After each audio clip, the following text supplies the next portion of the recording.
Натали. Найди, пожалуйста, Елену в пространстве, как найдешь, убедись, что это именно она. Считай, пожалуйста, информацию с ее энергоинформационного поля. Как будешь готова, сообщи об этом. Сейчас я начну отсчет от 1 до 3. По мере моего счета я попрошу тебя отправиться в момент последнего свободного воплощения Елены. На счет 1, 2, 3. Опиши, пожалуйста, что ты видишь. Вижу планету. Как она выглядит? Она чем-то похожа на Землю. Очень зеленая. Есть большая вода. Но она занимает меньше, чем суша. Небо такое, как радуга, только размытое. Много цветов. Облака такие плотные. И между ними пробиваются лучи. И они тоже такие радужные. Можешь ты понять, на каком этапе формирования этой планеты? Но она сформирована очень влажно. Есть ли на этой планете какие-либо здания, строения, Они уходят под землю. подземные здания? Это не похоже на отдельные здания, а большие комплексы. И они то поднимаются, то опускаются. Которые над землей части, они тоже покрыты землей, как насыпь. С какой целью так организованы эти города? Почему они построены так, можешь понять? Защитить население, чтобы больше выживало людей. Это какая-то внешняя угроза? Во-первых, защищает от избыточной влажности. А во-вторых, у меня такое ощущение, что с неба падает огромный град, как куски льда. То есть это защита от природных явлений. Да, А есть ли там крупные животные, птицы? птиц я не вижу. Животные есть. Как они переживают это время? Норы, глубокие норы, причем такие большие. Есть большие животные, потому что я вижу большие норы. Попробуй описать более детально эти города, поселения, как они организованы, насколько они технологичны. Я Аутентичны. вижу, у них есть какие-то паровые установки, паровые машины. Но все такое абсолютно не похоже Похоже на, на что? на то, что мы привыкли видеть. Я вижу, что вот эти все тоннели, они все в трубах, большие трубы, маленькие. Как водопровод у нас проведен, везде у них этот пар. Что является источником тепла или этого пара? Они прогоняют воду через какие-то пустоты, где высокая температура, и оно превращается в водопар. Электричество или электроприборы есть какие-то?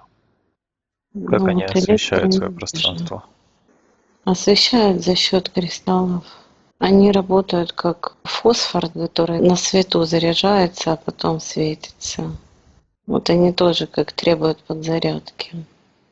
Они их как-то выносят на свет или перенаправляют Да, они свет на них? перемещаются по поверхности.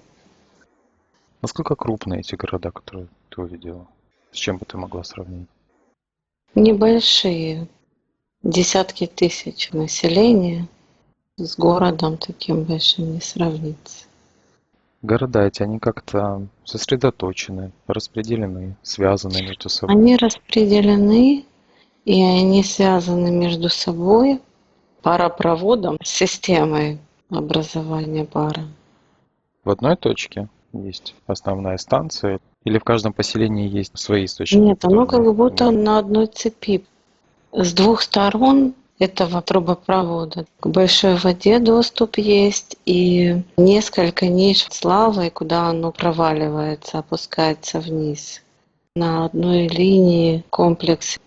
Линия в смысле геометрическая, или ты имеешь в виду просто цепь? Вот эта цепь, она и похожа на линию прямую. Важно, что есть доступ к этой лаве, что с двух сторон есть доступ к воде. Давай попробуем разобраться с тем, кто там живет. Как выглядят обитатели этой планеты, этой цивилизации. Они похожи на людей, кожа более темная, блестящая. Ну, не более темная, чем у всех людей, а более темная, чем у меня, допустим. У них есть какой-то оттенок, наверное, золотистый больше. По телосложению, черты лица. Очень четкие черты, скулы выделяются на лице, глубоко посаженные глаза большие, надбровные дуги выделяются. Высокие, низкие. По человеческим меркам средний рост у них, но они все какие-то более рельефные, как высушенные. Есть ли разделение по половому признаку? Да, есть. Как организовано их общество? Иерархия, отношения между членами общества, понятие семьи, локальных групп. У них есть семьи, у них есть разделение по вот этим блокам, зонам. В пределах одного поселения? Один комплекс, он содержит в себе людей одной профессии. Есть какие-то основные профессии? Кто-то занимается водой, кто-то занимается, как сезонная работа, сбором каких-то растений. У них есть под водой тоже такая же база. Там занимаются сбором рыбы. Они то, Или что сбором? собирают, тут же обрабатывают. У них соответствующее есть помещение. Те, кто растения собирает, я вижу какие-то, как огромные комнаты сушильные. Кто регулирует отношения между этими комплексами? То есть обмен ресурсами, распределение ресурсов, которые они добывают или накапливают. Я так понимаю, есть Ну, комплексы. есть центр, который собирает информацию, перераспределяет заказы. Есть ли Может, какие-то товарно-денежные или еще какие-либо отношения? нет, это как будто нормальное обеспечение жизнедеятельности своей и всех остальных тоже. Явной иерархии какой-либо там ты не видишь. Это не центр как управления, это центр Координационная. координации больше, куда перенаправить, чего там, где не хватает. Все плюс-минус одинаково. Я не вижу ни разделения по классам, бедные, богатые. Все как-то одинаковые комнаты, очень похожи. Меняют ли они на протяжении жизни род занятий? Нет, потому что они совершенствуются в своем Да. направлении. Они как-то выбирают это направление или по месту рождения, в общем-то, начинают развиваться? Нет, они выбирают, пока они не начинают работать, они постоянно перемещаются. Это на каком этапе развития? Если сравнивать наше совершеннолетие, это приблизительно так выглядит? Ты имеешь в виду работать или перемещаться? Перемещаться, обучаться, разбираться с тем, что происходит в их мире. С момента рождения они же рождаются. Как вообще это происходит? Так же, как на Земле?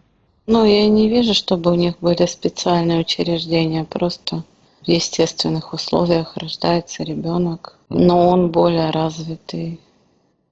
Физически? Да, физически. Как Вот. обучаются дети? Есть какие-то типа воспитателей или учителей, то есть кто занимается детьми, но я не вижу школ. Профессиональные навыки где они получают? Они сначала просто наблюдают за ходом работы, а потом начинают пробовать, но это уже во взрослом состоянии. Есть воспитатели, они их возят и выводят наружу, они много перемещаются по поверхности и между этими блоками тоже.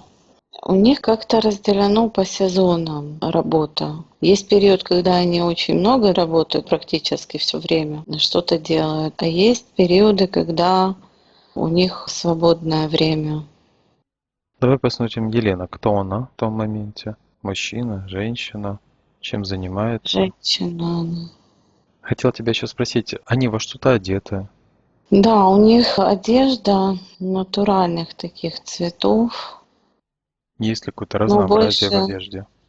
да, разнообразие есть, но вот знаешь, она мне что напоминает? Военную форму. Много зеленого, все такое натуральное. Я не вижу никаких там, знаешь, похожего чего-то на платье, юбки. Больше похоже на там майки, штаны, вот такое. То есть она больше практичная Да, какая-то, больше практичная, красивая и причем модная. те, которые работают там под водой, у них она какого-то особого качества, как если ткань намазать клеем, там видно что-то сверху нанесено на нее. Смысл тот же одежды, только она чем-то покрыта.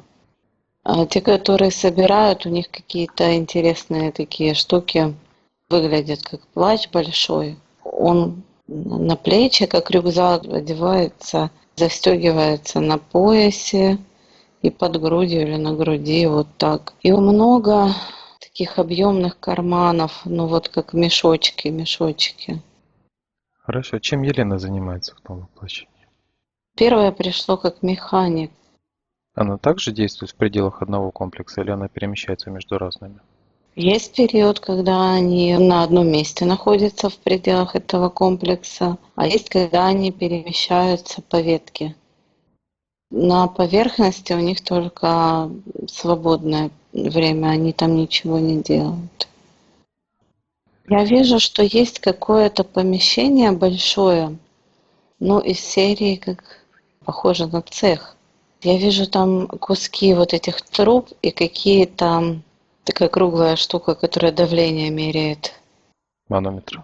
Манометр, да. Вижу с торчащими манометрами. Ну, там не одна стрелка, похоже, а несколько. Она управляет этим оборудованием или обслуживает? Что она делает? Нет, тут как куски, как несобранные части. Они и собирают, но это потом, по завершению проекта. Они рассчитывают длину, у них есть маршрут, давление и толщину вот этой трубы, чтобы было правильное давление, чтобы оно покрывало потребности там, где его проводят. Но у них есть какие-то дни, когда они ездят вдоль вот этого вот трубопровода, как дежурство, что ли. Скажи, пожалуйста, есть ли у нее семья?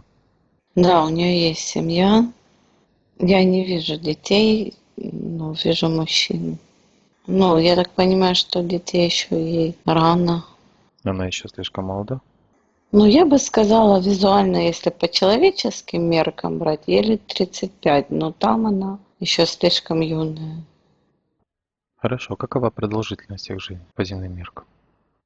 Ну, от 400 до 500 лет. Скажи, пожалуйста, как их организмы реагируют на внешние раздражители, инфекции или травмы? Как у них организована система здравоохранения, ну или оказания помощи в случае каких-либо инцидентов? Я вижу, что всем этим занимаются отдельные люди, которые обеспечивают потребности. То есть специально обученный персонал.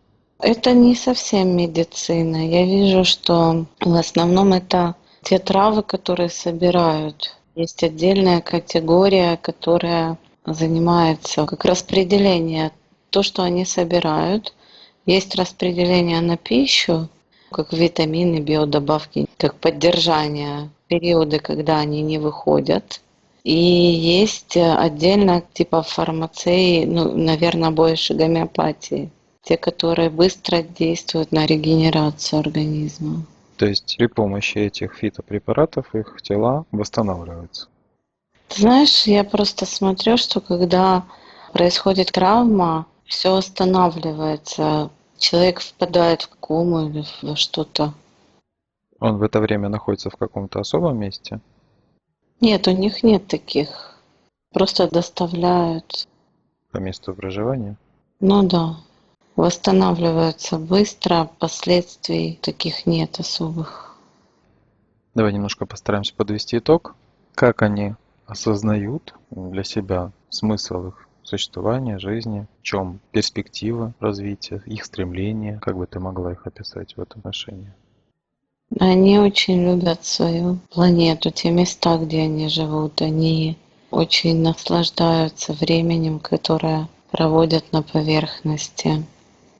Когда они внизу, для них важно, как обеспечить вот эту норму для жизни. То, чем они занимаются, они получают от этого удовольствие или это чисто практическое занятие и Они необходимость? получают удовольствие от всего. Они эмоциональные существа? Ну да, не такие, как люди, но не очень серьезные. То есть я понимаю, что получают и достаточно много, но они выглядят очень серьезными. Талия, сейчас попрошу тебя переместиться к моменту, с которого, в общем-то, все началось. Почему Елена или как Елена покидает это пространство? Ускоряй время, наблюдай за пространством вокруг планеты, на тонком плане, что происходит. Я вижу, что такое количество кораблей надвигается не на одну планету, на планеты. Как расположены эти планеты? Они недалеко от той, которую мы только что рассматривали. Недалеко, да. Это одна система. Одна система, несколько планет. И одновременно на них наступают корабли. Сколько планет в этой системе обитаемых? Приходит 5. Они каким-либо образом связаны между собой? Знают о существовании друг друга? Те цивилизации, которые живут на этих планетах. Нет, приходит нет. Уровень развития цивилизации схож? Не совсем. И внешность не очень похожа. То есть они, как у нас разные национальности, у них тоже есть много различий. И это от планеты зависит. И планеты разные. Жизнь на этих планетах, она появилась естественным путем, зародилась? Нет. Постарайся понять, что произошло, как появилась жизнь на планете, на которой мы увидели Елену, и на тех других, которые ты увидел в этой системе. Слишком Была цивилизация, которая расселилась на эти планеты. Эволюционировала в соответствии с качеством этой планеты и приобрела разные формы. А технологии, которые позволили им расселиться по этим планетам, где они делись? Я так понимаю, та цивилизация освоила космос, да и не только, для колонизации планет даже в пределах Это не системы. была колонизация, они переселились, потому что они были вынуждены. Но как будто, чтобы поднять вероятность выживания, они как разделились на планеты, пригодные для жизни. Опять же, возвращаемся к Знаешь, вопросу почему? их уровня развития, той первоначальной цивилизации. То, что мы увидели, это, ну да, определенный технический уровень, но остановиться на уровне паровой энергии, ну или достичь того уровня. Ну, короче, на пару между планетами перемещаться не получится. Они, получается, переместились или как-то перераспределились, но достижения науки, техники, они остались либо на первоначальной планете, либо вообще были забыты. Утеряны со временем, да. Со временем утеряны. Почему? Что помешало сохранить и развивать дальше? Они не могли сохранить это, потому что малое количество людей с полным объемом имело знаний. В основном это были пользователи. А почему они были вынуждены прибегнуть вообще к этому? Что происходило на их родной планете? Большая планета во много раз больше Земли, большое население. Я вижу, что ее разорвало на куски. Их перемещение было быстрым, спонтанным, или это происходило задолго до того, как произошло разрушение их планеты? Те, кто выжил, были не на планете. Кто был на планете, не выжил. А те, кто был вне планеты, они находились с какой целью там? Но Это им они было. как вообще в разных сторонах были. Типа экскурсий, что ли, на больших кораблях. Много людей. И я вижу, что они потом вернулись в свою систему. За пределами системы были. То есть это была достаточно высокоразвитая цивилизация, вплоть до того, что был развит, я так понимаю, это космический туризм, по сути, был уже. Там просто разноплановые люди, ничем не связаны, с целью посмотреть, вот Туристы. знаешь. То есть они возвращаются обратно в свою систему и... Кто-то вернулся первый и сообщил на другие корабли о том, что произошла катастрофа. И они, получается, собрались в какой-то части своей системы и решали, что делать. Катастрофа У них был, произошла по какой причине? Это была техногенная или естественного какого-то порядка катастрофа? сейчас я попробую понять. Вижу, что системы вышли из строя. Системы какие-то идут к ядру планеты. Вышли из строя несколько сразу. Ну, то есть техногенные, скорее Поэтому всего. сразу, да, в нескольких местах пошли как разрывы трещин больших. И получается, что ее как на куски разорвало. Когда они возвращаются, собираются где-то, я так понимаю, они либо состыковались, либо как-то общаются между собой. Но Как? они состыковались, и было принято решение, исходя из того, какой у них ресурс, куда они могут добраться. Принимают решения. Принимают причем пилоты.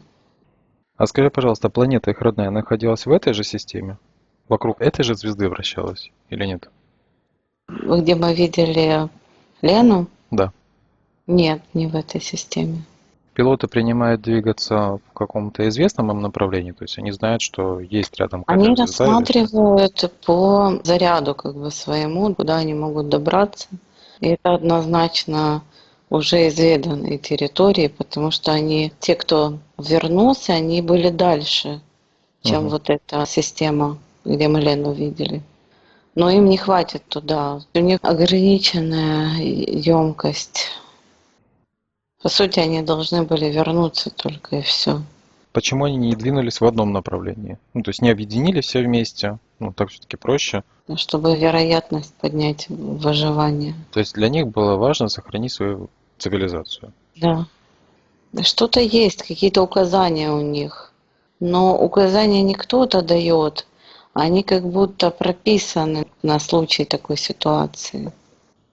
На какое количество частей они разделились, ну, или групп? 5 частей. В той звездной системе, которую мы увидели, в которой была Елена, ты увидела несколько обитаемых планет. Это та же самая цивилизация разделилась по этим планетам? Да. Но это было очень давно. Но никто не помнит о том, что остальные планеты тоже были заселены такими же, как они. Они уже не похожи так друг на друга. Техника, корабли, на которых они прибыли на эти планеты, куда делать? Их разобрали для выживания, скажем так. Сначала они использовали их как большой дом, что-то такое. Так же, как они путешествовали. Потом стали Мгм. расселяться по планете и постепенно разбирать корабли. Первое время общались еще, одинаковые еще, которые одного вида. Они общались, а потом они не смогли восстановить системы связи. Как так получилось, что они потеряли информацию в своей истории? То есть это нигде не было ни записано, ни сохранено. Это сделано было умышленно или по другим причинам? Ну, представь, вот у тебя хранится на винчестере фотографии, да, там какие-то видео твои, записи. Дневник у тебя, допустим, есть электронный какой-то на телефоне. И ты Да. попадаешь в место, где нет зарядки, нет компьютера. Много ты можешь считать с этих источников. А передавать из уст в уста, из поколения в поколение. И Неужели? потом это превращается в сказки, в фольклор. То есть достоверная информация не сохранилась о том, кто они были, как они сюда прибыли, как развивалась их цивилизация. И они этим не интересуются и не занимаются. Ну, я не вижу, чтобы они копались, там что-то искали. На той планете, где Лена жила, вот эти укрепления, подземные комплексы, они в каком-то формате были от вот этих первых людей. В более Да. мелком. И не было вот этого трубопровода. Давай вернемся к тому моменту, когда ты увидела приближающиеся корабли в большом количестве к этим планетам.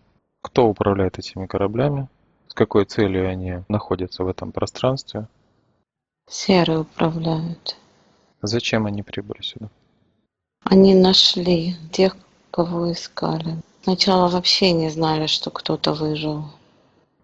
Они думали, что те, кто остались за пределами планеты, просто спокойно где-то погибли себе и все.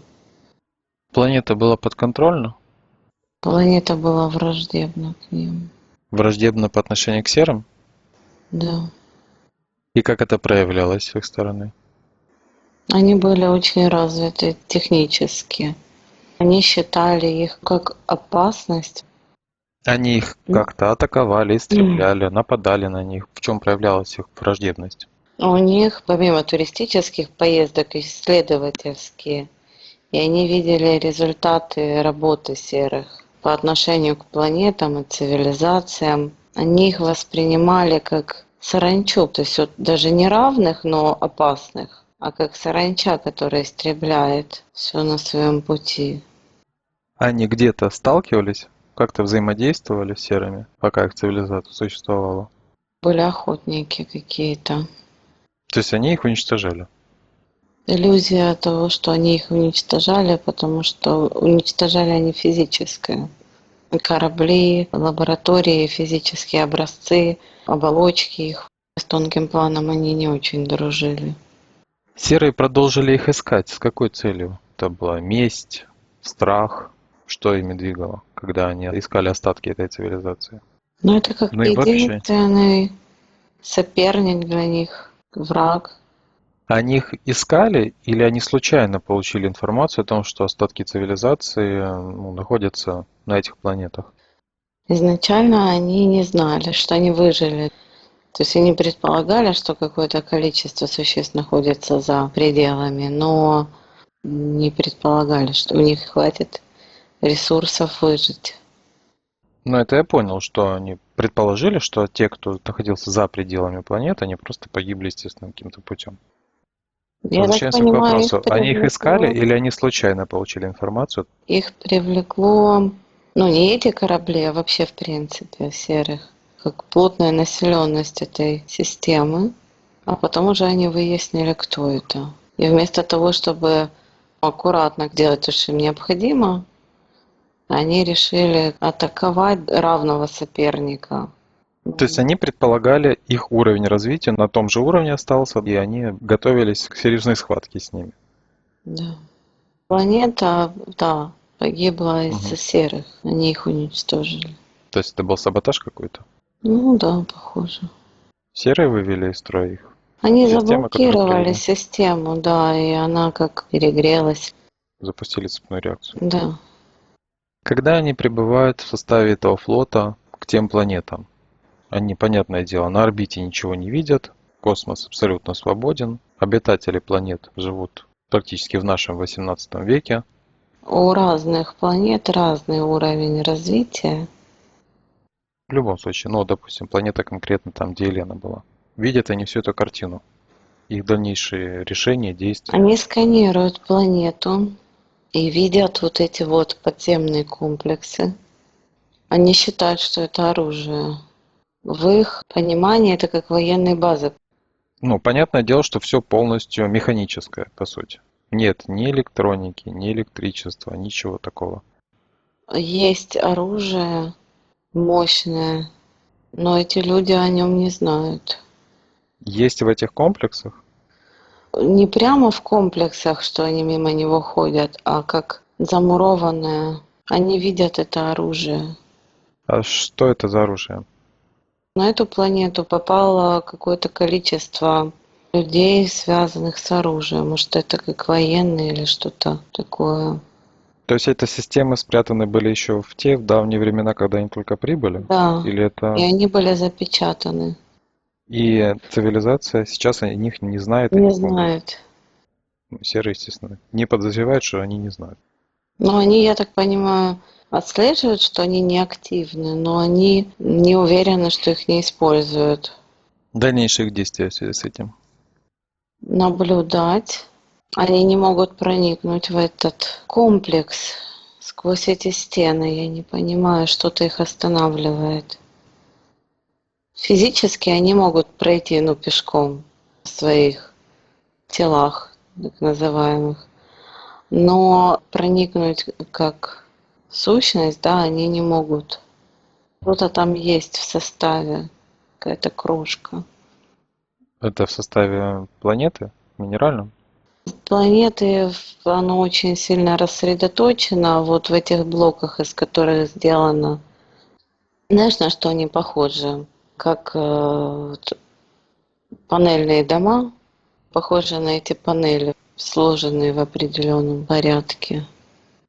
Это естественного происхождения структуры или они также были заложены когда-то давно? Но это есть на этой планете. Похоже на крошку, как наш кварц, белый, крошка мутная, как молочная. Хорошо, давай двигаться дальше. Наблюдать не могут прояснить ситуацию полностью. Что, в каком Они состоянии, начинают активно или наблюдать за активно. теми, кто на поверхности. То есть им пришлось ждать какой-то период, пока они все были внутри. Это как раз был период, как назвать, пусть будет это зима, зиму подождать, а потом уже они стали наблюдать за теми, кто выходит на поверхность. Конечно, они не уверены. Они думают, что население, как у нас, не в курсе систем защиты. Они сомневаются, есть ли у них такое подразделение военных, которое будет заниматься защитой. Кто может, кто знает и кто может активировать оружие. Поэтому они нападают. Как это происходит? Они просто высаживаются на те зоны, где меньше комплексов. В целях нападения. Захват, уничтожение. Изначально они хотели их доуничтожить, потому что считали, что они остались на этом уровне, и как только они достигнут развития, они начнут опять за ними охотиться.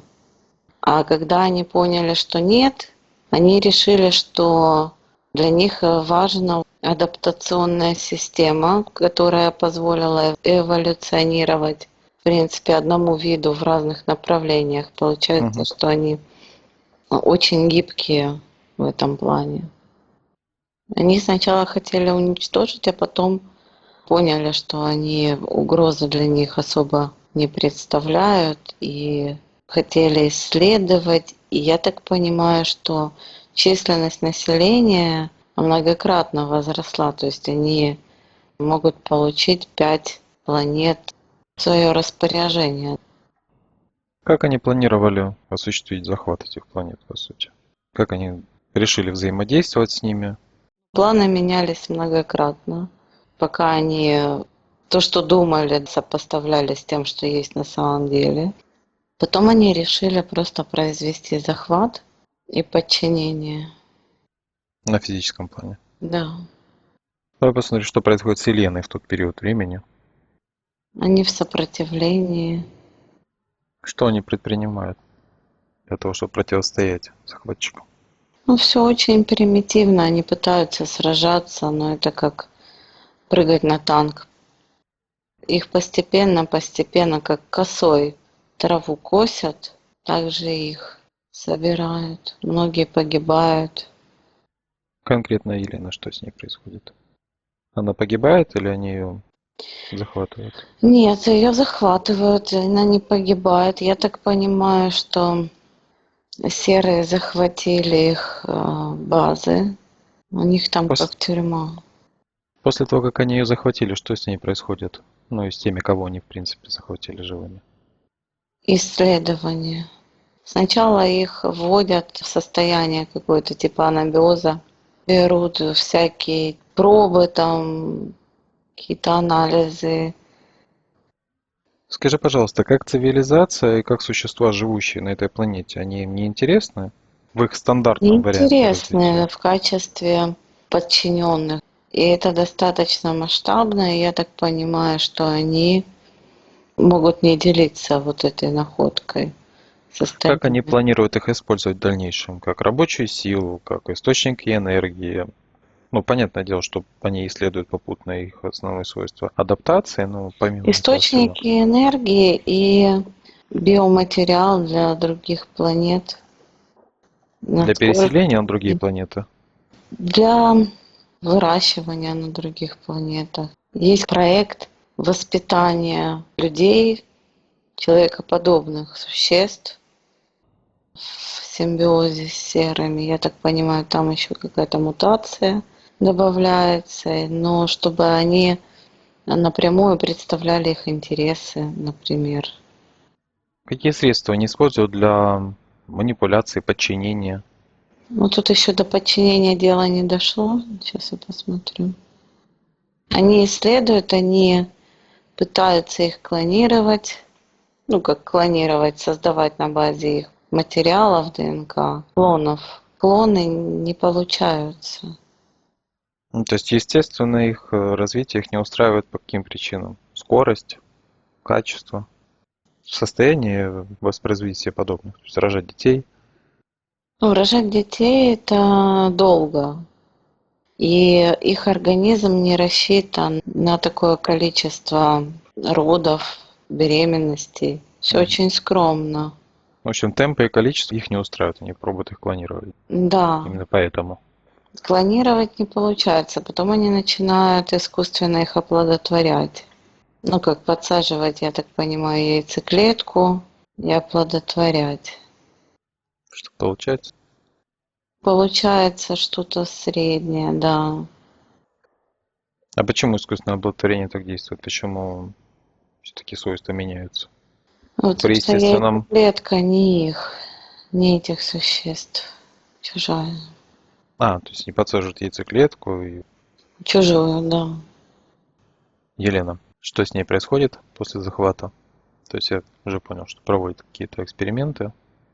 Потом начинают создавать разницу восприятия, начинают их перемещать по планетам захваченным. Это в одном воплощении происходит? Нет, нет, уже, ну, пока они живы, их эксплуатируют как тела. А уже после этого перемещать начинают по подконтрольным планетам, чтобы набрать этот опыт. Как заканчивается то воплощение, Елена? То есть сколько времени она пробыла под контролем серых, под этими Получается экспериментами? 60 лет, но это по меркам жизни это очень мало. От истощения умерла. После смерти, как они перехватывают ее душу? Куда она попадает после Они смерти этого сразу ее воплощения? помещают в колбу. Нафаршированные они были еще до смерти. Они не в состоянии никак противостоять на тонком плане, когда еще живы. Ну, ты говоришь, им все-таки удается их нафаршировать. Потому что они создали панику большую. То есть на первых эмоциях и на дальнейшем воздействии на них происходит организация доступа. Да, Сколько всего воплощений Елена прошла до того, как попала на Землю? пришло 68. После каждого такого воплощения она возвращается в колбу? Да, ее перемещают туда-сюда. На Землю она попадает в рамках этой же программы? Да, На Земле сколько воплощений проходит? 6 приходит. Первое воплощение когда произошло на Земле? 16 век. Можешь ли ты понять, ну или описать средний характер воплощений, начиная с первого на Земле, ну и вплоть до нынешнего? Основные программы, задачи, направления. Всегда было интересно что-то изобретать. Неважно, техническое или творчество. Но это обязательно должно было быть что-то новое, свежее, в основном неуместное в то время. То есть что-то создают. Да, Это ее основное свойство, исходя из свободного опыта, или ее направляют в этом? есть программа, в которой она создает, оно абсолютно не подходит ко времени, к месту. Получается, что вот эта невостребованность, непризнанность, разочарование дает им М. нужный спектр эмоций. Они воздействуют на ее выбор? Или она делает неверный выбор, когда определяет для себя направление, в котором работать, что-то создавать? Они подкидывают ей идеи. То есть у нее есть порыв создавать, а они потихоньку ей внедряют какую-то идею. А ни к месту, ни ко времени. Это в смысле было бы хорошо позже, или в принципе это как-то вот Как будто не стыкуется? и позже, и не в этой местности. Где-то на Аляске или в Якутии изобрести кондиционер, когда еще печи на дровах. Или оно перегоняет время, или оно отстает. То есть в нем нет потребности там, где это происходит. Они как-то используют в дальнейшем то, что Елена делает? Они здесь не используют. То есть здесь это должно быть как-то максимально неуместно. Ну, другого у меня слова нет. Но они Ну, суть, в принципе, манипуляции понятна. планируют, да, вернуть на ту планету с расчетом на сотрудничество в плане технологий. Понятно. Давай посмотрим момент непосредственно Да. перед этим воплощением. Посмотри, пожалуйста, что происходит с душой Елены, как она идет на воплощение Большой промежуток времени. Они между воплощениями. готовят ее, ждут разделения. Они знают о том, что произойдет разделение? Они знают и они готовятся. Им надо дополнить массу до критической. Дополнить массу, в смысле Объем, опыт? да. Этот Знаешь, опыт она получает между воплощениями? в этом случае, да, они дополняют, чтобы подконтрольно провести разделение. Для них это эксперимент? Ну, это частое событие для них? Или Это это не частое что-то событие, новое? но я вижу, что на примере Лены уже это отлаженное. Они четко понимают, что делать. Для них это что-то значит особое, когда происходит разделение? Ну, конечно, у них становится в 2 раза больше этого человека. Это только разделение потенциала и все? Нет, каждая из них может расти и давать прибыль. Ну, то есть, если бы они, допустим, притащили еще одну душу откуда-нибудь, это было бы равноценно. Не совсем, ты понимаешь, тут уже есть база контрактная, одна база, и от нее можно отталкиваться. У меня вопрос следующего порядка. Почему они после разделения эти две души отправляют на воплощение к одному и тому же родителю? Ведь они, по сути, могли их отправить куда угодно и как угодно. Нет, после разделения душа воплощается только в одну. Я так понимаю, что нить еще не разделяется на этом этапе. Где происходит непосредственно само разделение? Где душа разделяется на две самостоятельные? Она разделяется в общем, и тогда, когда она идет на воплощение, получается две нити, но так как опыт похож, получаются близнецы. А в данной А ситуации в как данной происходит? ситуации они без общего, то есть нить одна была, получилась как две вишенки на одной веточке. И для того, чтобы разделилась, должно пройти время. Ну, по сути, жизнь. То есть нужно два тела. Да, Сейчас скажи, пожалуйста, как выглядит нить Елены? отдельно уже. То есть они уже разделены с сестрой, с Мариной. Да, я так понимаю, что на выходе уже из поля мамы они уже две отдельные единицы. А в какой момент конкретно происходит разделение? Но оно То есть постепенно, это же не естественный процесс. Постепенно разделяется. опыт и информация, которая была накоплена, она каким образом распределяется между двумя сестрами? Они обе Ссылки обладают есть одинаковым опытом? на все, но количество незавершенных, оно разделяется. Все Мгм. завершенные, они дублируются. Что происходит с Еленой дальше, после момента рождения? Дальнейший план действий. Я так понимаю, что контракты и еще что-либо они не могут прописать ей, пока она еще на астральном уровне, потому что происходит разделение уже на воплощении. Да, вот эта жизнь после разделения, она в принципе лояльная по воздействию. Здесь их еще хотели оставить на это воплощение и на следующее, а потом Мгм. перемещать. Дальше или уже в Нет, еще конечной куда-то планете? дальше должны были, а потом возвращать. Еще есть планета, а потом уже туда. То есть, если бы мы, допустим, следующий проходила сеанс Марины, то, пойдя в последнее свободное воплощение, мы, скорее всего, попали Мы в ту же попали самую бы в ту историю. же самую ситуацию и на того же самого человека, конечно. Даже если бы мы пошли в предыдущее воплощение, ну прям перед этим, мы бы Это был попали бы на тот же одного человек. человека, да. Давай перемещаться тогда в это воплощение. Немножко по событиям и перейдем к осмотру. Сны, которые видит Елена.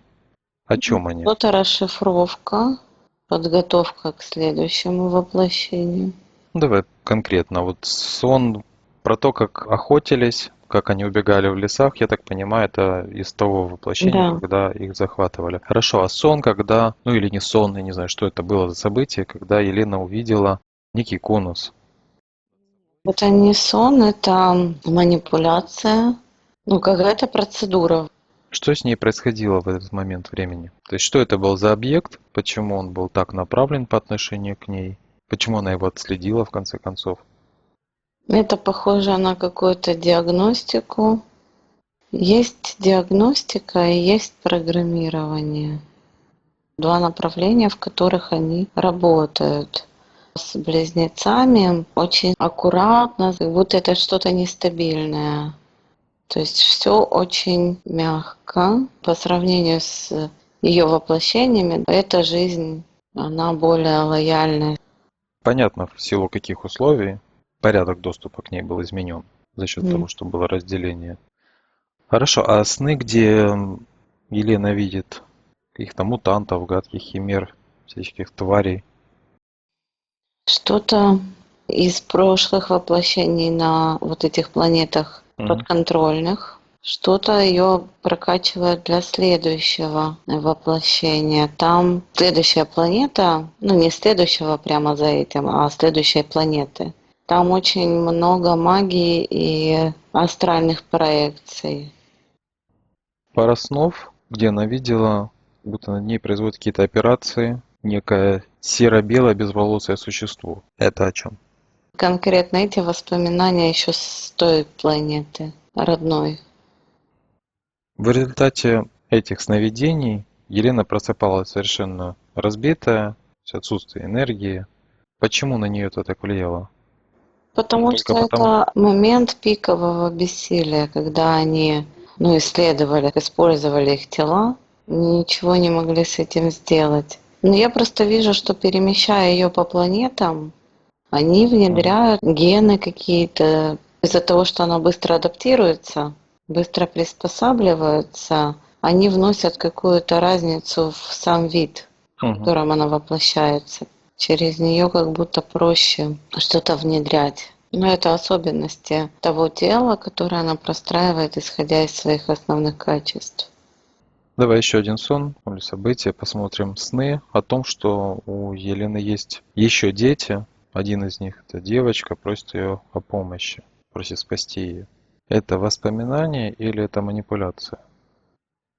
Я бы сказала, что это больше игра подсознания, да, ну то есть она очень много произвела детей, неестественно много. И так как у них детей в нормальной жизни немного, два ребенка, один, два, то о них очень заботятся. Ну, это ее боль. Было состояние похожее, вот как будто ты понимаешь, но ты в своем теле, как вот в гробу, ты вообще ничего оттуда не сказать не можешь, ничего сделать не можешь. Как будто ты в нем заключен. Для Мгм. нее это было большой травмой. Ясно. То, что сделала Елена, когда она повесила руны над своей кроватью, над изголовьем мужа, и сны, которые ее мучили, выматывали, они прекратились. Можешь ли ты посмотреть, что происходит с пространством вокруг того места, где они отдыхают, после установки этих рун С пространством ничего не происходит. по Работает ее отношению к Елене? намерение, не руны. А на основании ее намерения, что она смогла сделать? То есть, что конкретно происходит, почему прекращаются эти сны? Она просто их блокирует, и они не проходят дальше. Брайан также стал лучше спать после того, как Елена установила эти руны. Его тоже перестали мучить кошмары. Ну, это определенная внутренняя защита. Вопрос не в рунах. Ну, то есть руны это был просто объект, на котором сфокусировалось Да. их внимание. А то, как это подействовало, это уже исходило из них. То есть персонально касательно Елены. Елена действовала, касательно Брайана Брайан действовал. Ну, я смотрю просто, что у Лены у нее блокируются воспоминания на уровне переживаний. А вот у мужа ее, у него оно не блокируется, просто как будто он не помнит. Но вот эта вот эмоциональная каша продолжается. Хорошо. В 16 лет Елена проснулась среди ночи с внушенной идеей спасти мир. Что это было за состояние? Что спровоцировало? Это контракт новые, свежие. Цепочка очень подробно простроена от ее родной планеты до финальной возврата. Это идет подготовка на следующий этап, на следующую планету. Здесь она должна была быть типа медиума, наверное. Начать в этой жизни. В следующей это бы приняло более масштабную форму, а потом уже бы переместили туда. Контракт этот был каким образом сформирован и закреплен? На основании идеи и принятия этой идеи или как-то На иначе? основании тех воспоминаний, которые у нее есть, того опыта, который есть, простраивается контракт. 7 лет назад мама Елены приобретает дом. Что происходило с Еленой и с ее семьей в этом доме? Что они ощущали, видели, слышали? С чем они столкнулись? Там дом как живой, то есть в нем все шевелится. В чем причина? Почему оно таким является? Люди, которые умирают на этой территории, они как будто не могут сразу уйти и питаются Ну, то есть теми. это реальные призраки. Да, по сути, там и призраки, и сущностей много на этой Мгм. территории. Очень, знаешь, что мне напоминает? Сущности, как на кладбищах. Вот они особый какой-то вид, ощущение от них особое. И здесь такие же сущности, как на кладбище, как хозяева кладбищ. Это дом или это местность вокруг него или Нет, рядом нет, с это ним? не дом, это место такое. То есть за пределами дома тоже достаточно такой большой участок, как объяснить? Эпицентр есть? Нет, он такой равномерный, нет эпицентра, я не вижу. Но размер такой, как половина района нашего города, даже не как целый район. Что фактически является вот этим вот магнитом или что удерживает души, что привлекает сущности туда? Что произошло в том месте или находится в Там том месте? похоже что-то на купол, как мыльный пузырь, прилипший к полу. Но это энергетический, и он контрактный, то есть он по контракту, кто-то за него заплатил. В смысле, он был сформирован одним человеком или одной душой? Похоже, одной душой. Он был сформирован намеренно тем человеком при жизни Да. или он был как? Заключен был контракт при жизни. В чем суть этого контракта? На это место должно быть принадлежать мертвым. По сути, если бы там было кладбище, было бы все нормально. Это место должно принадлежать мертвым. И вот эти сущности подтянулись, то есть контракт, по сути, уже не имеет обеспечения, да, ну вот со стороны того, кто его заключил. Но тут уже как бы те, кто завладел территорией, вошли в силу и не отдают это место. Купол существует за счет чего? Границами чего он по сути является? Границами этого участка я Границами понимаю, но что в пределах кладбища. него происходит? Я понял. По сути, этот контракт, это было проклятие или это было что-то вот иное? Я вот не всем понимаю просто, как, при каких условиях Ну, похоже на можно было проклятие, создать. да. О чем? О том, что эта земля будет... Принадлежать мертвым.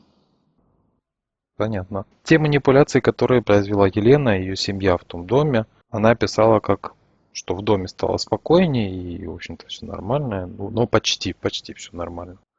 Ну, ты понимаешь, это как сидеть посреди муравейника, вырыть себе там ямку и укреплять стены. Пытаться себе там какое-то убежище сделать посреди муравейника. Но все равно муравьи проползут. Находясь на Понятно. территории мертвых, живым сложно. Пространство организовано, в общем-то, неестественным образом. То есть, ну, там нет больших захоронений или еще чего-то. Или все-таки есть? Не за счет захоронений, за счет того, что души не уходят, ну, как бы и люди не уходят, астральные тела не уходят.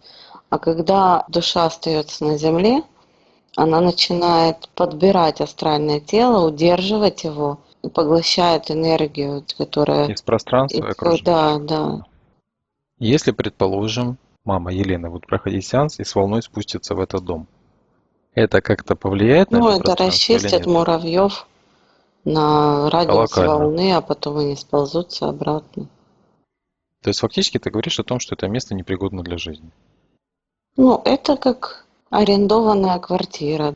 То есть, если ты зайдешь в чужую квартиру, арендованную, и выставишь постояльца оттуда, хозяин его пустит обратно.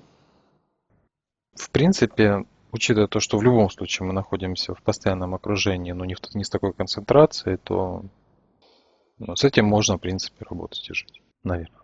Сейчас попрошу тебя, осмотри, пожалуйста, Елену, на предмет всего того, что ей не принадлежит. Да. Что ты видишь? Ну, вижу спрута. По спине распластан, как на плечах. Щупальца. Цель его нахождения в поле. Подавить ее волю. Все? Ну, у меня такое ощущение, чтобы она не покидала тело. Вот как-то так приходит. Как прищепка, которая соединяет две части. Как давно находится в поле? Ну или с какого момента? Достаточно давно. 17 или 15 лет. В 17 или в 15? Нет, назад появился Угу. он. Знаешь, как будто, когда он появился, она стала постепенно вот растворяться, быть менее ощутимой для себя и для других. Знаешь, как будто ты полупрозрачный какой-то. И это ощущение, оно нарастало. Его добавили в поле, ну, или он появился в поле, в силу каких-то определенных событий или состояний Елены. Это усиление. Момент. Но опять же, по плану, По плану было усиление, но спрут, но в пользу него решили уже потом. Должен был быть имплант какой-то вместо него.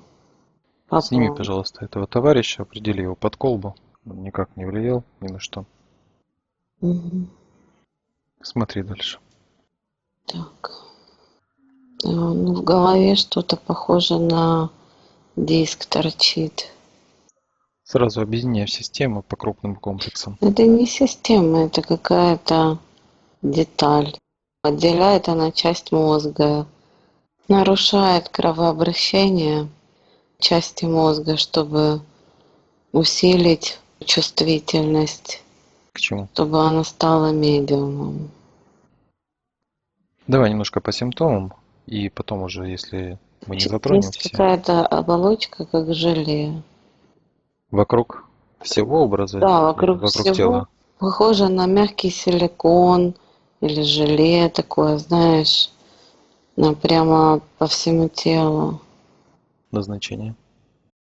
Ну вот тоже притупляет ощущение от нее у окружающих людей.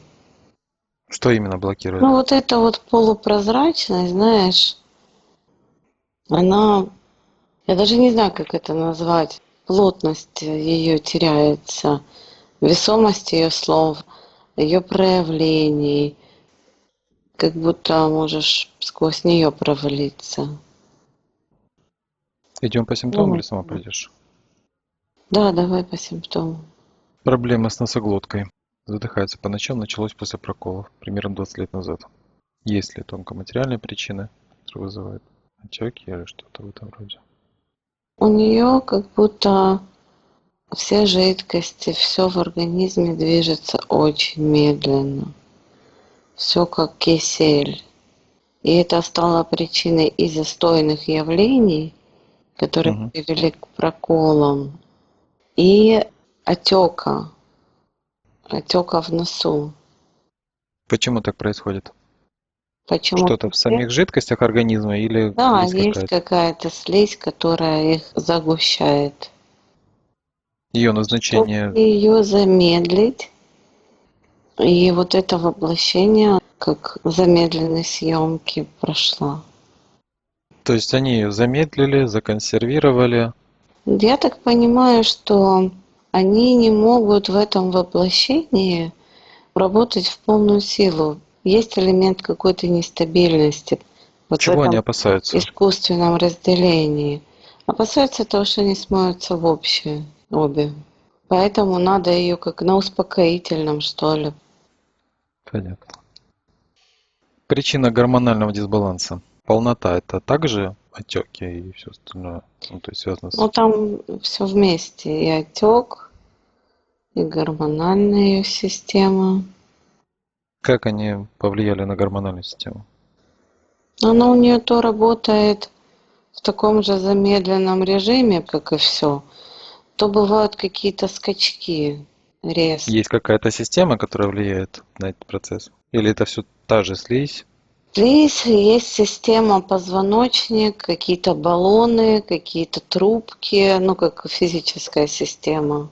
Слизь это как Мгм. производная уже.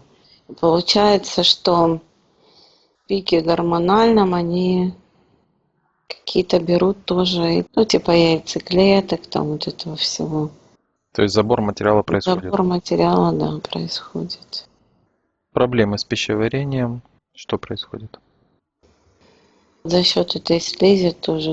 Ее желудочный сок, он густой и нет такой текучести, как должна быть. Концентрация повышается и просто как будто обжигает все.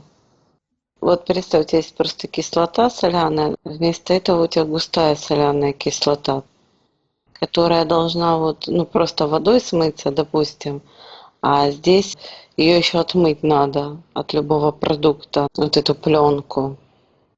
Проблемы в половой сфере. Отсутствие желания. Ощущения у нее от вот этой замедленности, они как притупленные, как через что-то, знаешь, как через оболочку какую-то. Из-за этого чувствительность снижена. Опущение органов после беременности. Мышцы очень слабые. Нечему держать органы. Когда была беременность, внизу живота был установлен такой очень плотный, как скорлупа яйца, половинка. За это время мышцы атрофировались. Но это все равно, что не просто ребенка носить, а еще две гири А, внизу. наоборот, перегружены были. Мгм. Перегружены, да, а за счет того, что они у нее в тонус не приходят правильный, оно как вообще расслабилось все. Ну, их надо восстанавливать мышцы сами. Тогда они поднимут органы на место. А зачем была установлена эта скорлупа? Это к кому относилось? К Елене или к К ребенку. Эвелин? Что происходит с электролитами в организме? И они просто зависают в этой слизи. То есть состав и баланс микроэлементов, он выдержан. Просто они Они не очень там и медленно не... двигаются, и получается, наличие есть, а скорости Мгм. обмена нет. Тот момент, когда Елена испытала эти приступы, когда она как бы выходила, как будто выбрасывала из тела. Ну, то есть ощущение она описывала, как будто вот она сейчас умрет. Приступы учащались, но она чисто случайно обратила внимание на книгу, потом она нашла для себя медь в качестве препарата, и медь каким-то образом нормализовала некоторые процессы в ее организме. Что произошло тогда? Что с ней происходило изначально и как на нее повлияло, Изначально у нее были панические атаки. что Я так провоцировало понимаю, да, эти что атаки? вот это вот притупление ее сознания, оно снимало напряжение, и организм хотел сбросить травму. Ну, из-за вот этого вот замедления и растворения не проходил процесс до конца. То, что в дальнейшем сделала Елена, как это помогло ей? Ну, как дополнительный проводник просто появился, стало проще. Ну, то есть это симптоматическое лечение такое провело. Будто у нее было, ну, если представить, это как провод, он был вырезан кусок, она допаяла кусок туда, и все. То есть медь действительно Как проводник, как да. проводник подействовал. Хорошо, давай продолжим осмотр. Что еще видишь? Вижу, что вот эта оболочка, она липкая. Липкая, затрудняет движение, то есть там если руку опустить, то она как прилипает. И все время энергия уходит больше, чем на обычные движения. То есть тебе не только руку надо поднять обратно, но еще и оторвать ее, То есть усталость, закрепить. вялость, помимо всего прочего, Я тебе хочу есть тоже сказать, что причина. еще помимо, ну вот этой липучести, мышцы у нее как у человека, который пролежал много лет, не вставая, как Мгм. атрофированные. Я так понимаю, что это из-за этого замедления. Надо их приводить в порядок, по-другому никак. Хорошо, вопрос был по суставам. Зрение с детства плохое. На глазах ничего нет. Мне кажется, что вот тот диск, который в голове был, он как-то на зрение влиял, как задето было что-то. Суставы. Не хватает ей микроэлементов, не хватает соли, поэтому Проблема в периоде, о котором упоминала Елена, когда они с сестрой плохо питались. Или ну, в там целом? был Да. толчок первый, запускался процесс. Но сейчас есть проблема в том, что ей не хватает соли, обычной соли. Ей не хватает, потому что она не усваивается или потому что она ее Потому не что она не употребляет? проходит так. Нет цикла вот этого переработки нормального. То есть, если бы она просто употребляла ее, она бы так и висела в этой слизи, в жидкости в этой. Есть проблема именно в усвоении микроэлементов. Да. Ясно. Открой, пожалуйста, портал. Мгм. Проверь еще образ души, нить. Ну, я видела еще, когда зашла на образе души, что-то похожее на папье-маше, знаешь, такое куски чего-то и белым промазаны. Что это? Ну, как дополнительная страховка. Они Ну, сразу, эти две души, забинтовали. Похоже на кусочки узкого бинта, структура такая, Ну, промазана. а назначение какое? Что не должно происходить? Страховка. На моменте, когда они их на воплощение перемещали, чтобы они не рванули в общее. Потому что Мгм. процесс, он естественный и очень опасный. В смысле, они могли не родиться? Нет, в смысле, они могли до того, как их запихнули в эти тела, рвануть в общее и завершить правильно процесс разделения. Ну, знаешь, это как останавливать роды, когда они уже пошли. И они вот так подстраховались.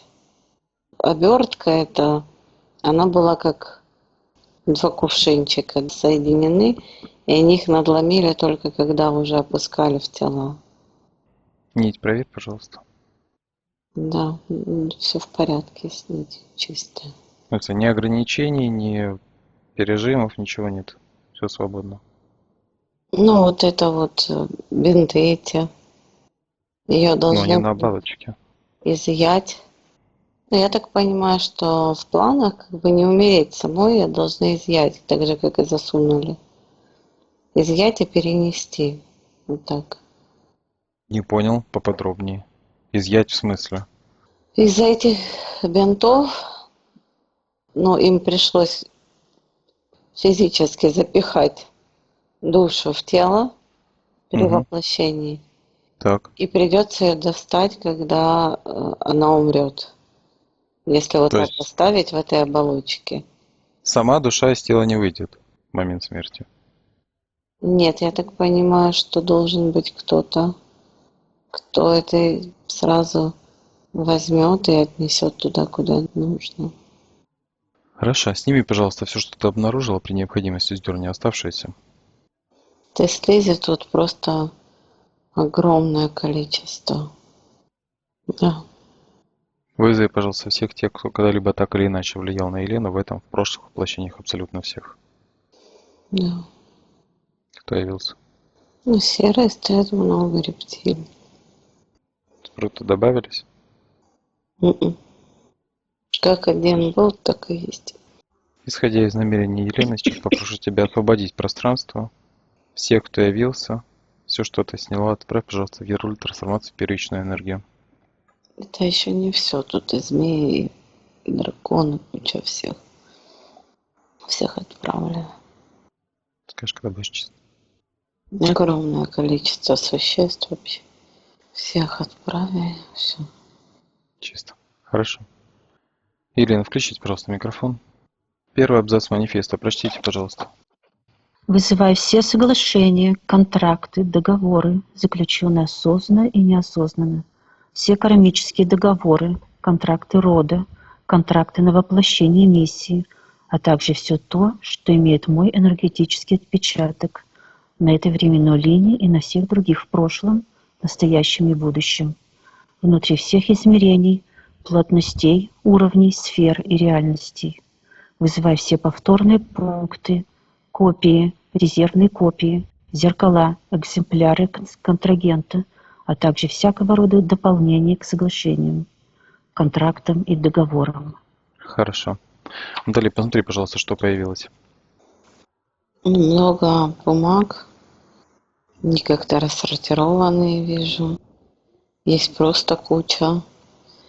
Есть какая-то установка. Похоже на...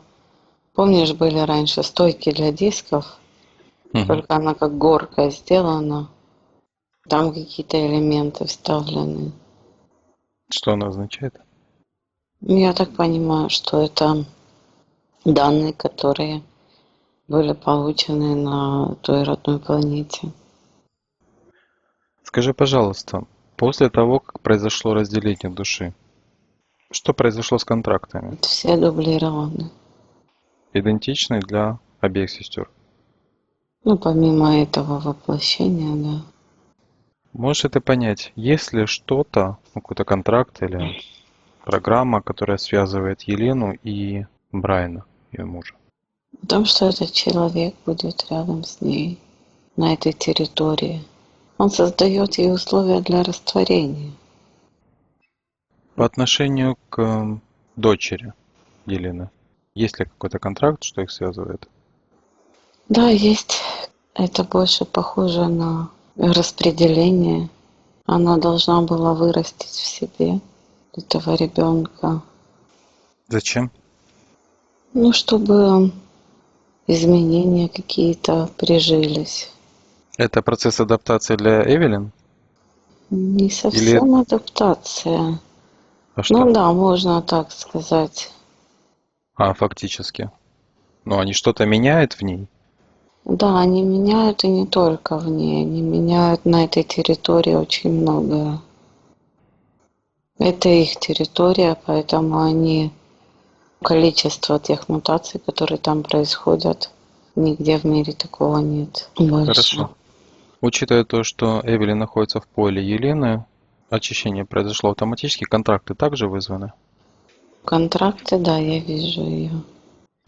значит, также и будут расторгнуты. Двигаемся дальше. Елена, читайте, пожалуйста, до финальных слов. Внутренней властью моего суверенного «Я» объявляю, что все эти соглашения ноль и аннулированы. Я отменяю, расторгаю все эти соглашения, а также все копии контрагентов, повторные положения, дубликаты, дополнения, резервные копии, скрытые копии, зеркала и все перечисленное ранее. Я посылаю все эти соглашения, все варианты, ранее перечисленные в галактическое ядро. Я отзываю всю свою энергию, которая вошла в эти соглашения в виде энергетических отпечатков, по закону свободы воли души и законному праву, распоряжаться собственными энергиями. Я беру ответственность за свою жизнь в свои руки и выражаю намерения своей души и личности. Я отказываюсь от программ страдания, жертвенности и беспамятства. С этого момента я выбираю создавать энергии свободы, любви, гармонии и единства. По праву на защиту своего личного пространства я объявляю на всех вибрационных уровнях, планах, измерениях и реальностях, что мое энергополе, сущность, душа, личность, сознание и физическое тело под абсолютной защитой от любого воздействия и вторжения, в том числе дистанционного. Внутренней власти моего суверенного «Я» объявляю любое воздействие, даже на уровне намерений от людей и существ любого плана, уровня и реальности, на любом вибрационном уровне автоматически блокируется.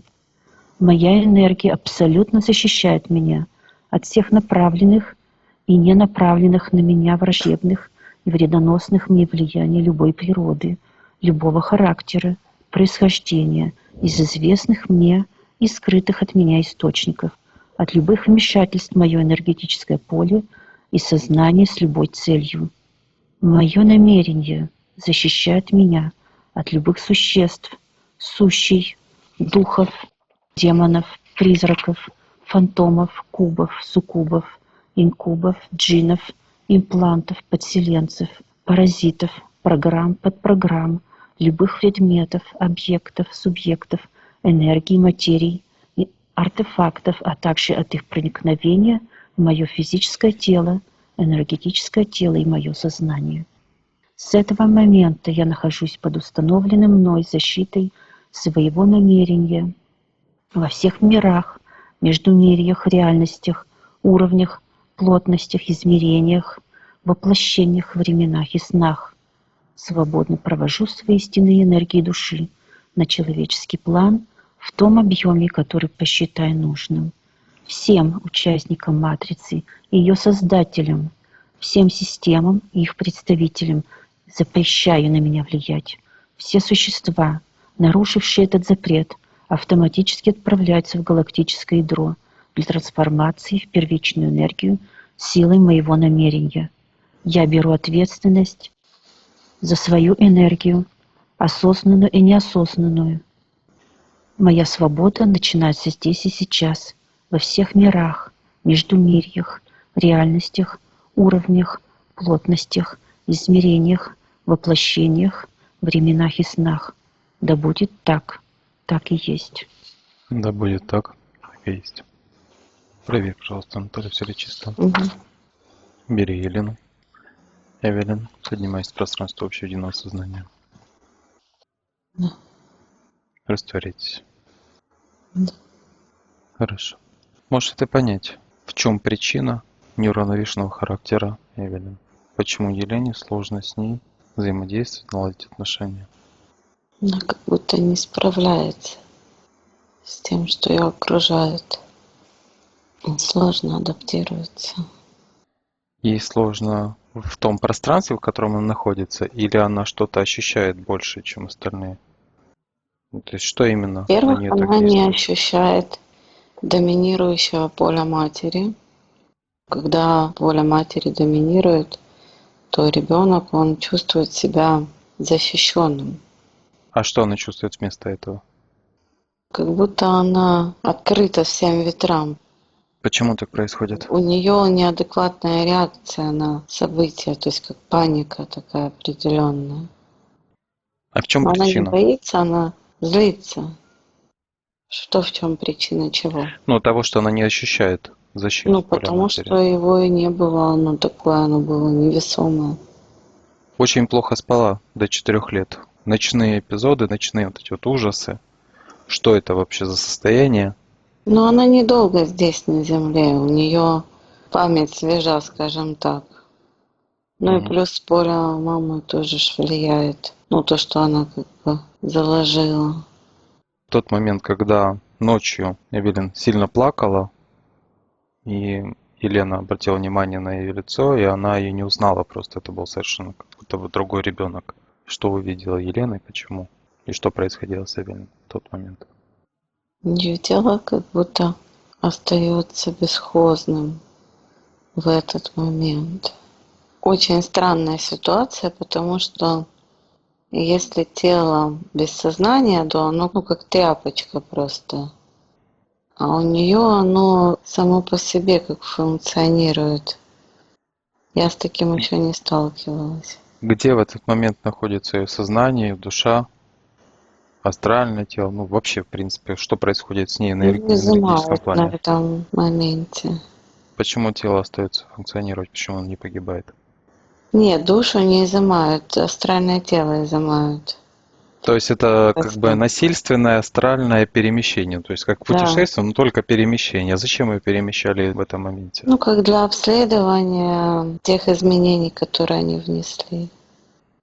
Реакция тела на насильственное изъятие астрального тела вот именно вот так проявляется. Это стандартная ситуация, просто не только с Эвелин происходит подобное. Те случаи описаны и делятся люди подобными ситуациями.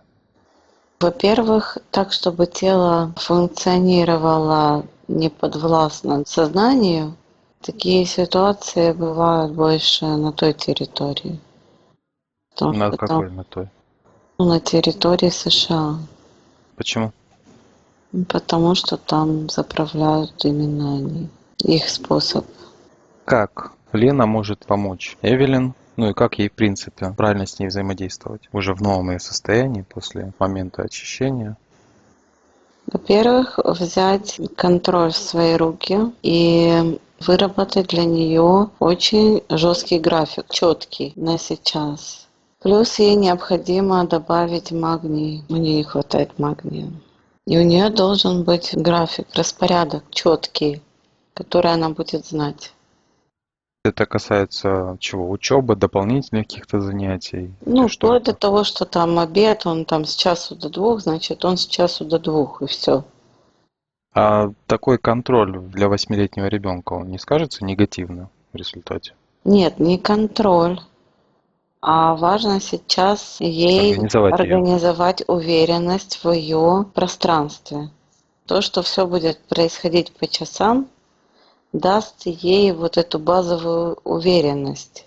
Она, конечно, будет сопротивляться, как человек, привыкший к другому, но это ее успокоит. Хорошо. По отношению к Брайану, просто что с ним происходит? Можешь ли ты понять? Те сны, которые его мучают, эти змеи, когда он кого-то постоянно убивает. Но это его память глубинная. И к вопросу отношений. По контракту это был один сценарий их взаимодействия. Мгм. Теперь Ты знаешь, теперь, чем они будут дольше вместе, тем больше будет теплоты в их отношениях. И в какую сторону именно линия двигаться в отношениях, это пытаться его разморозить, потому что там это не принято. ты сейчас говоришь о менталитете Да, все чаще. да. Ну, немного его растормошить. По поводу Елены. Как наиболее эффективно нормализовать процессы в своем теле, в своем организме, ну и привести себя, в общем-то, в нормальное состояние?